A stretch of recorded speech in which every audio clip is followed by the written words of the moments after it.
yang ke-50 dari Asmaul Husna Al-Ba'its. Qala al-Imam al-Ghazali, Imam Al-Ghazali berkata, Al-Ba'its huwa alladhi yuhyil mauta yawman nusyur wa yab'atsu man fil kubur. Al-Ba'its artinya adalah yang menghidupkan orang mati, yang menghidupkan orang mati dan membangkit orang yang ada di dalam kuburnya. Al-Ba'its itu orang yang mati dihidupkan kembali, yang dalam kubur dibangkit dari kuburnya. Qala Allah Ta'ala, Allah berfirman, wa nufikha fis-sur fasa'ika man fis samawati wa man fil ard illa man syaa Allah thumma nufikha fihi ukhra fa idza hum qiyamun yanzurun. Dan ditiup sanggakala, maka matilah seluruh yang ada di bumi dan di langit. Sanggakala pertama ditiup oleh Israfil atas perintah Allah, maka seluruh makhluk hidup yang ada di bumi maupun di langit mati. Illa man syaa Allah, kecuali ada beberapa orang yang dikehendaki Allah yang tidak mati sebab tiupan sanggakala tadi. Hadis Rasulullah menjelaskan yang tidak mati itu ada 4: Jibril, Mikail, Israfil, dan Israel. Seluruh malaikat mati, manusia mati, hewan mati, jin mati, iblis mati. Tiupan sanggakala pertama, hanya 4 makhluk yang hidup.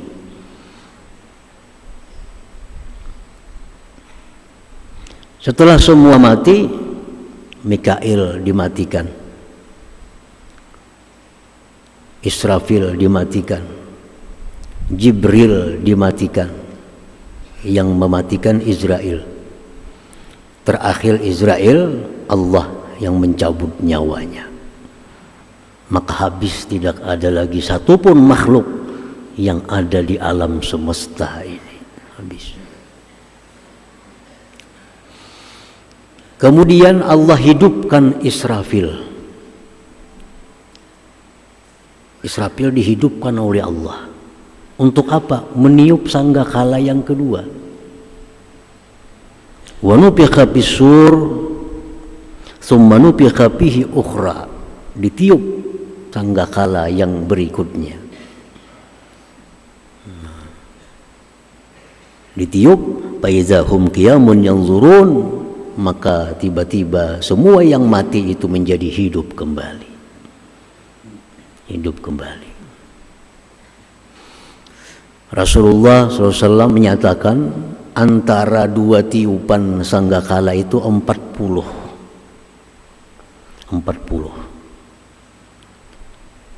Ditanya Abu Hurairah radhiyallahu an, apa yang dimaksud Nabi antara 2 tiupan itu 40? Apa 40 hari, 40 minggu, 40 bulan, 40 tahun? Abu Hurairah tidak menjawab satu jawaban. Cuma Nabi mengatakan bahwa antara 2 tiupan itu 40. Sebagian ulama dia mengatakan 40 tahun, ada mengatakan 40 Jumat, dan mungkin 40 hari. Nah, Nabi kadang menjelaskan 40 itu apa yang maksudnya. Dari tiupan yang kedua itulah bangkit semua yang mati. Siapa yang membangkit? Al-Ba'its. Allah Subhanahu wa ta'ala yang maha membangkitkan itu. Jadi Al-Ba'its ini artinya maha membangkitkan. Para muhibbin rahimakumullah. Wa awwalu man qama minal malaika Israfil alaihi salam wa awwalu man qama fil ardi nabiyyuna Muhammadun sallallahu alaihi wasallam. Awal yang hidup dari malaikat itu Israfil. Awal manusia yang hidup dibangkit Nabi kita Muhammad sallallahu alaihi wasallam. Rasulullah bersabda, ana awwalu man tanashaqqu anhul ard. Aku awal manusia yang belah daripadanya kubur. Ditiup sangkakala yang kedua, kubur jadi terbelah. Awal yang terbelah itu kubur Nabi kita sallallahu alaihi wasallam. Jadi nabilah manusia pertama yang dibangkitkan oleh Allah Subhanahu wa ta'ala. Wa qala ta'ala, Allah berfirman, wa anna as-sa'ata atiyatun la raiba fiha wa anna Allaha yab'atsu man bil kubur. Allah berfirman bahwa kiamat itu datang, tidak ragu-ragu padanya, pasti. Hari kiamat itu pasti. Dan bahwa Allah membangkitkan orang-orang yang di dalam kubur. Nah, itulah makna daripada al-ba'its itu, yang maha membangkitkan orang-orang mati. Qala Rasulullah sallallahu alaihi wasallam, yub'atsu kullu 'abdin 'ala ma mata 'alaihi. Rawahu Muslim. Dibangkit tiap-tiap hamba dari kuburnya atas keadaan yang dia mati atas keadaan itu. Macam apa kita dibangkit nantinya dari kubur, macam apa keadaan kita mati. Seperti itulah kita dibangkit dari kubur itu. Baik secara fisik atau secara non fisik, secara maknawi. Orang yang misalnya mati dalam keadaan hitam, terbakar, dia pun akan dibangkit dalam keadaan hitam, terbakar. Itu fisiknya. Sedangkan yang tidak fisik, ruhaninya, dia mati orang baik, dia dibangkit nanti dalam keadaan orang baik. Dia mati dalam keadaan fasik, dia pun dibangkit nanti dalam keadaan fasik. Dalam beberapa kejadian Rasulullah sallallahu alaihi wasallam menjelaskan tentang keadaan kita dibangkit dari kubur itu, bagaimana keadaan kita matinya. Idza mata muhriman yub'atsu mulabbiya. Apabila, ujar Nabi, orang itu mati sedang berihram, baik ihram umrah atau ihram haji, dia meninggal dunia. Di hari kiamat dibangkit dari kuburnya mulabbiya, dia bertalbiyah, labbaik Allahumma labbaik, labbaik la syarika laka labbaik, innal hamda wan ni'mata laka wal muluk la syarika lak. Bila ada orang bangkit dari kubur demikian, ini orang berarti mati dalam keadaan berihram. Jadi orang-orang yang berihram matinya bangkit dari kubur, langsung keluar dari kubur, labbaik Allahumma labbaik, labbaik la syarika laka labbaik. Artinya untung orang mati dalam keadaan berihram. Salah satu tanda husnul khatimah, mati dalam keadaan ihram itu. Idza mata syahida yub'azu wajruhu yasilu daman al-laun launud dam warrihul misik. Orang yang mati syahid dibunuh, ditumbak, dipanah, dipedang oleh orang kafir, mati, berlumuran darah. Kada boleh dimandikan, kada boleh dikapankan, seadanya dikubur. Nah, pada hari berbangkit, Allah bangkit itu orang mati dalam keadaan syahid tadi bercelumur darah. Bercelumur darahnya, warnanya warna darah, tapi baunya bau minyak harum kasturi.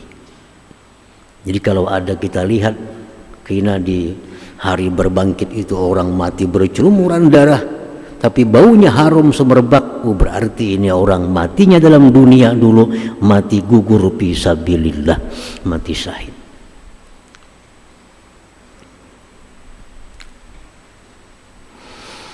Idza mata muazzinan yub'atsu muazzina. Ini orang dalam dunia tugasnya muazzin. Pekerjaan dalam dunia muazzin. Sampai waktu azan, sampai waktu azan. Yub'atsu muazzina, dia akan dibangkit nanti azan. Begitu bangkit dari kubur, Allahu Akbar, Allahu Akbar, berarti ini muazzin nih dalam dunia nih. Walaupun kita kada patuh, kada tahu siapa orangnya, begitu bangkit dari kubur kena azan, oh berarti ini orang muazzin nih dalam dunia.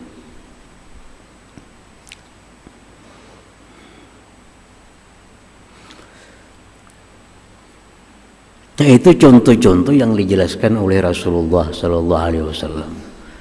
Beliau kada memperbanyak contoh Nabi kita. Beliau tidak ada mencontohkan orang yang ahli salat kena dibangkit di kuburnya macam apa, orang yang penuntut ilmu macam apa.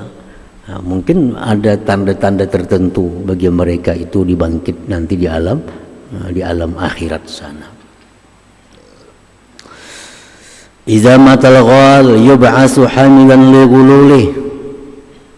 Ujar Nabi kita dalam sebuah hadis, apabila mati orang yang pengkhianat harta negara, orang yang khianat harta negara, jadi kita koruptor. Begitu mati koruptor ini, dia akan dibangkit, yang dikorupnya itu dipikul di bahunya. Jadi bila ada orang mati kena berpikul aspal di bahu, berarti ini memang korupsi aspal dulu nih. Ada orang mati kena berpikul apa di bahunya, membawa barang, berarti ini orang mengorupsi barangnya waktu matinya. Ada orang yang mengangkat tanah orang diambil, dia mati membawa 7 lapis tanah di pundaknya begitu bangkit dari kuburnya. Idza mata akilur riba yub'atsu majnuna. Apabila mati orang yang melakukan riba dalam dunia, mati, dia bangkit dari kubur seperti orang gila. Orang yang makan riba dibangkit Allah dari kubur pada hari berbangkit kayak orang gila. Berarti ini orang makan riba. Ini orang melakukan praktik riba di dalam dunia.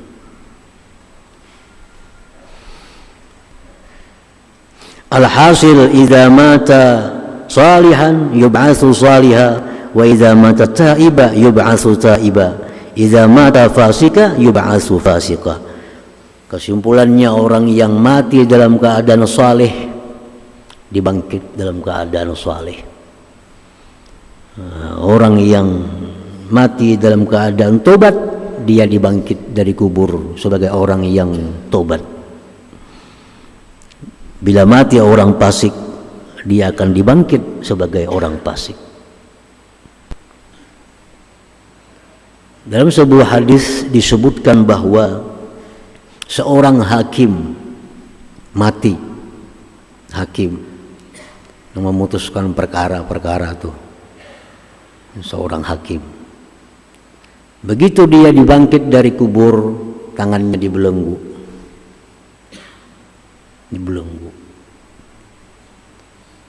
Siapa kena yang melepaskan belenggunya? Keadilannya. Jadi mulai kubur sampai ke padang mahsyar, tangan dibelenggu. hakim yang baik, hakim yang kada baik dibelenggu. Sampai kena di padang mahsyar, di sidang adil, dilepas belenggu.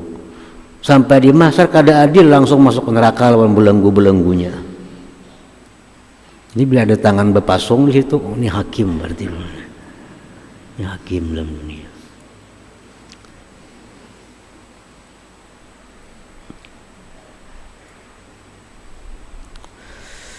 Nah, itu yang dimaksud dengan sabda Rasulullah SAW, yub'atsu kullu 'abdin 'ala ma mata 'alaih.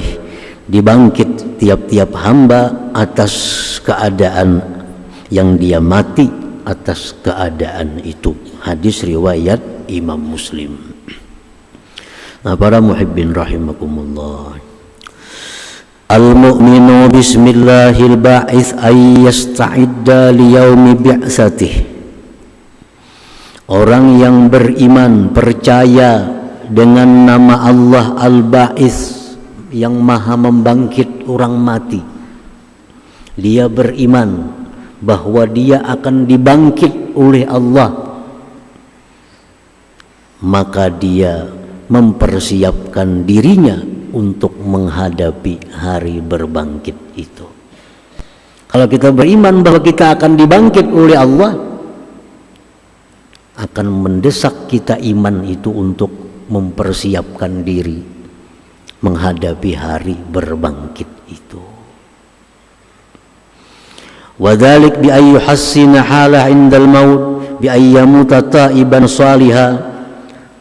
Mempersiapkan diri untuk hari berbangkit itu macam apa? Memperbaiki keadaan ketika mati, dengan bahwa mati sebagai orang yang tobat dari dosa, mati dalam keadaan saleh. Nah, jadi artinya sejak dini sudah bersiap-siap supaya mati itu mati dalam keadaan tobat kepada Allah, mati dalam keadaan orang saleh, sehingga nanti di hari kiamat dibangkit dari kubur orang saleh, orang yang tobat dari dosanya. Nah, itu yang disiapkan untuk menghadapi hari berbangkit, memperbaiki keadaan supaya mati dalam keadaan terbaik hidup kita.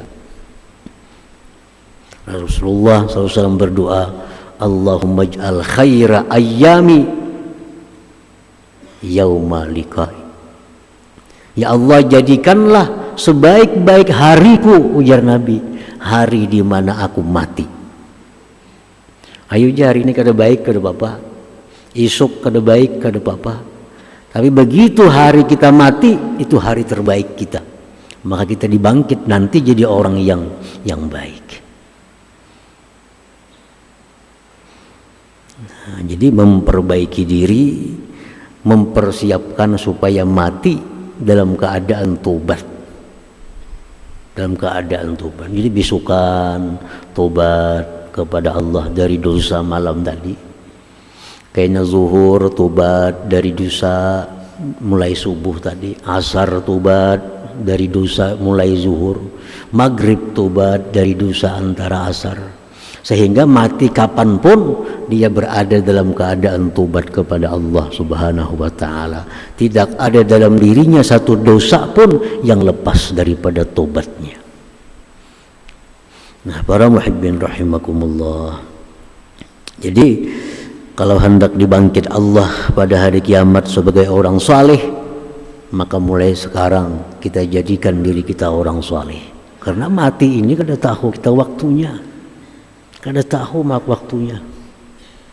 Untuk tobat kepada Allah jangan menunggu petang hari. Kayaknya mbah maghrib ditubat, nah, belum tentu sampai maghrib kita hidup. Nah, pertama itu buah dari iman kepada nama Allah Al-Ba'its tadi, senantiasa tobat dari dosa, senantiasa menjadikan diri orang yang saleh. Yang kedua, orang yang beriman dengan nama Allah yang maha membangkit Al-Ba'its itu ayyuksira min zikrillahi ta'ala la ilaha illallah, dia memperbanyak zikir la ilaha illallah. Lianna Rasulullah sallallahu alaihi wasallam qala akhbarani Jibril alaihi salam Rasulullah bersabda, mengabarkan kepadaku Jibril, ujar Nabi kita, anna la ilaha illallah unsul muslim inda mautih wa bi qabrih wa hina yakhruju min qabrih ya Muhammad law tarahum hina yumraquna min kuburihim yanfadduna ru'usahum hadza yaqulu la ilaha illallah walhamdulillah fayabyaddu wajhu. Jibril mengatakan bahwa kalimat la ilaha illallah itu penjinak orang muslim ketika menghadapi mati. Nah, kalau kita menghadapi mati dengan la ilaha illallah, mati itu menjadi sesuatu yang bukan menyeramkan, justru menjinakkan, menenangkan.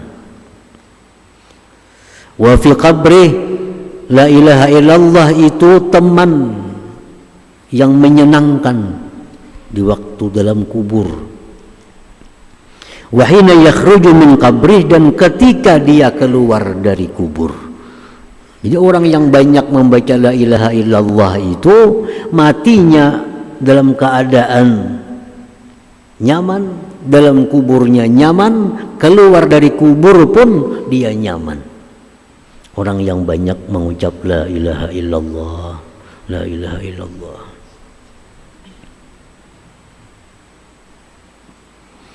Wahai Muhammad, ujar Jibril, jikalau kau lihat mereka begitu keluar dari kubur, mengipikkan mereka kepalanya, dia berkata la ilaha illallah walhamdulillah, putih wajah mereka. Nah, jadi orang-orang yang banyak amal dalam dunia, zikir la ilaha illallah sekian ribu sehari, zikir la ilaha illallah. Nah, ini orang akan nyaman, tenang menghadapi mati dalam kuburnya, dibangkit dari kubur, mengucap la ilaha illallah walhamdulillah, wajahnya pun putih. Nah, ini salah satu persiapan untuk hari berbangkit itu, memperbanyak la ilaha illallah. Yang ketiga, wa ayyuksiras sadaqah la siyamat ta'am wasyarab wal libas. Persiapan ketiga menghadapi hari berbangkit itu memperbanyak sedekah, terutama sedekah makanan, minuman, dan pakaian.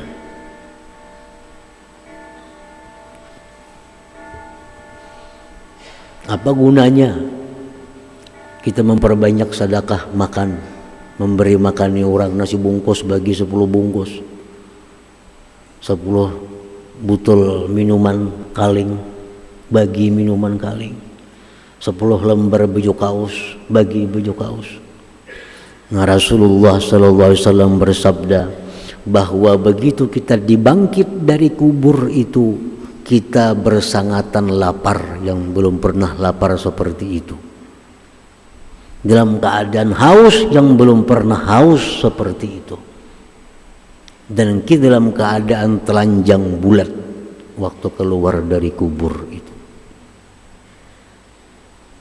Bangkit dari kubur sekian tahun di kubur, mana kain kapannya lagi? Dalam kubur siapa ada kita makan? Dalam kubur di mana ada minum? Begitu dibangkit dari kubur, kita bersangatan haus, bersangatan lapar, bertelanjang. Tidak ada selembar benang pun yang ada di tubuhnya itu. Lalu Rasulullah SAW mengatakan, "Paman at'ama lillah, at'amahullah." Barang siapa yang dalam dunia suka memberi makan orang karena Allah, nah dia beri makan orang karena Allah, bukan karena yang lain-lain. At'amahullah, Allah beri makan dia. Begitu bangkit dari kubur tadi langsung dapat makanan.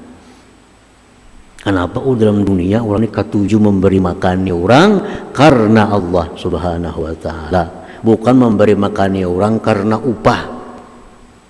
Itu lain lagi. Orang suruh bersih sapu, untung kita beri nasi bungkus, itu memberi makan orang di upah ngarannya. Orang suruh besuhakan sepeda motor, untung sepeda motor, nah nasi lima bungkus beri itu karena upahmu sepeda motor. Kia orang ke rumah, undang orang ke rumah, bacakan Yasin, tentu Yasin beri makan, itu upah memberi makan yang baca Yasin ngarannya. Lain beri makannya orang. Undang jiran ke rumah, suruh bertahlil, suruh baca Quran, suruh baca Fatihah. Lapah orang hanya beri makan itu upah membaca bacaan itu. Maksud memberi makannya orang karena Allah ini, orang undang ke rumah, datang beri makannya itu untung suruh belikan. Itu ngaran beri makannya orang. Nah itu dimaksud man'at amalillah. Siapa yang memberi makan orang karena Allah. Kalau kita mahaul beri makannya orang karena mahaul ngarannya. Kita menyeratus memberi makannya orang karena menyeratus. Kalau kita memanggil mengundang orang, kita beri makan, habis itu belikan, nah ini karena Allah. Nah ini yang dimaksud. Siapa yang memberi makani orang di dalam dunia karena Allah, at'amahullah, Allah beri makan. Bangkit dari kubur, sudah ada kotak nasi, siap makan. Di mana datangnya? Jangan mikirkan itu. Awak kita lagi dulu hancur jadi manusia. Apalagi nasi itu intinya aja Allah mendatangkan.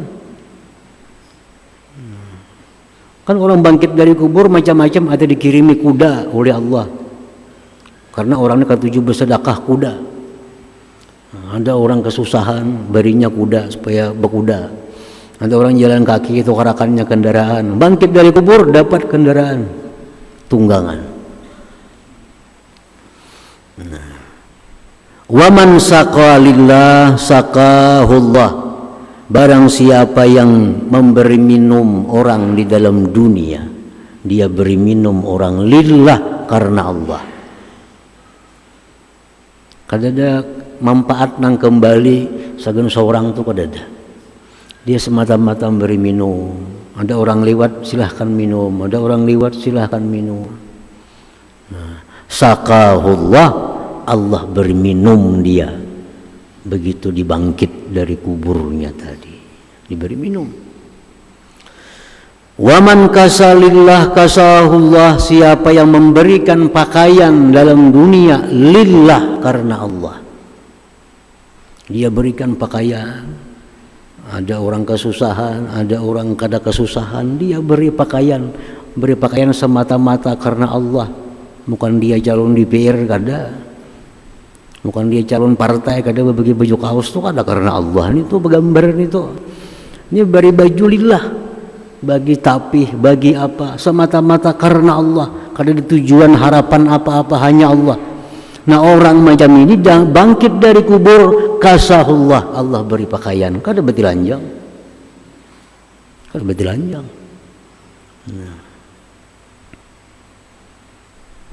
Nah jadi kalau kita percaya bahwa Allah akan membangkitkan orang yang dalam kubur, dan Allah bangkit dalam keadaan bagaimana dia mati dalam keadaan itu, maka dia mesti mempersiapkan diri menghadapi hari berbangkit itu. Senantiasa tobat supaya mati dalam keadaan tobat. Senantiasa membaca la ilaha illallah, karena itulah yang bisa menenteramkan dalam kubur ketika mati, ketika bangkit.